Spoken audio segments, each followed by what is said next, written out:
Ride with Reason is back, and this November you can make a difference by riding Zwift. Sign up in-game and join weekly community challenges to unlock donations from Zwift to worthy causes. Use Zwift, we give back. My existence is really reduced to just me and this rock. Yeah, then I spent the next 30, 45 minutes just screaming for my life, really.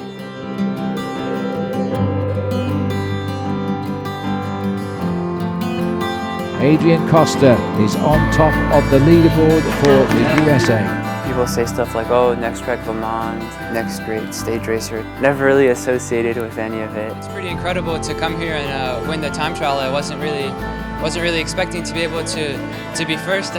Just this thing that was uniquely mine, so I really treasured that. To be able to beat all the big names of U23 time trialing for me is pretty incredible.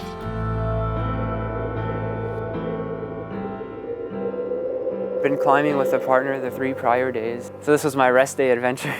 My plan was to go up and climb this snow mixed ice couloir up this mountain called North Peak.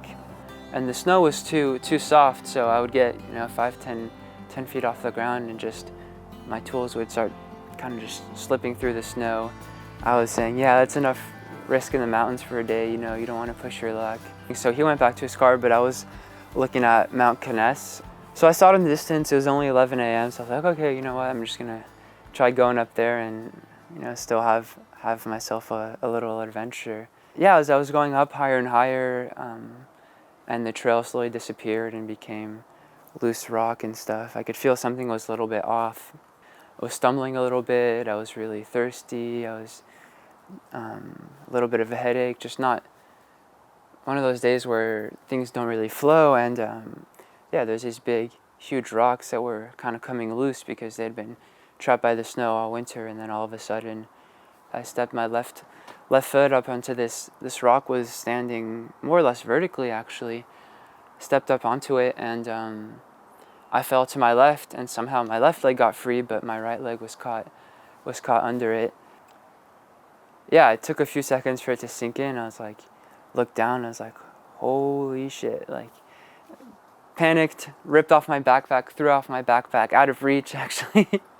So then I realized that was an issue too. My existence is really reduced to just me and this rock, and yeah, from like a very basic instinctual, like just will to survive, it just started howling for help. Yeah, then I spent the next 30, 45 minutes just screaming for my life, really.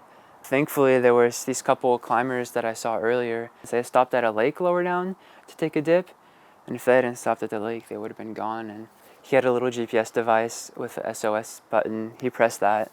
Yeah, they had to come in by foot at first because there were a lot of wildfires at the time too, and so the helicopters having a hard time coming down there. So yeah, it took a good 6 or 7 hours before the first guys were able to come in on foot. In that interim, those 6 or 7 hours, every time we'd hear a plane go overhead, it's like my spirits would soar and then crash, and same with the pain. It would go away and then come back strong as ever. That gave me a good amount of time to just think really about my life up to that point and how fast things had been going to this present moment, and really everything kind of stopped. By that time, the Black Hawk military helicopter had come in. That's when I felt a lot more at least safe, and there's 15-20 people up there by that point, all of which were needed to pull on the ropes to move the rock up a few inches. I didn't really worry about losing my leg, because I was like, you know what, if I lose my leg, that's totally fine. All I want is to get out from under this rock. I wasn't sure if I was dying or not. There was one point where, yeah, it really felt like I was like in a video game, and I was looking at like the game over screen, sort of like end of the road. That's like what every parent probably fears the most. And I was just deeply sorry to put her through that, because it's not fair and it's kind of selfish as well. And she had driven through the night as fast as she could. She got there at like 2 or 3 a.m. Her being there, she stayed there throughout my whole 2 weeks in the hospital, and that was a couple of days before they finally amputated it.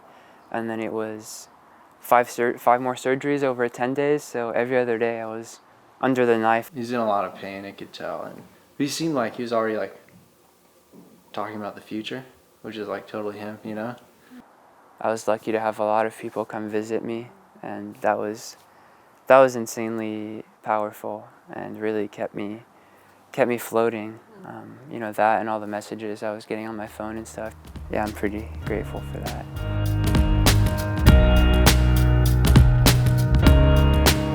As soon as he got like mobile again, it was like, boom, back to old Adrian, you know?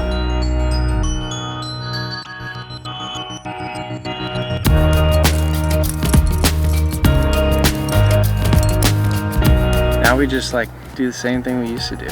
It's pretty cool. You're gonna go faster with Sen, you say? Yes.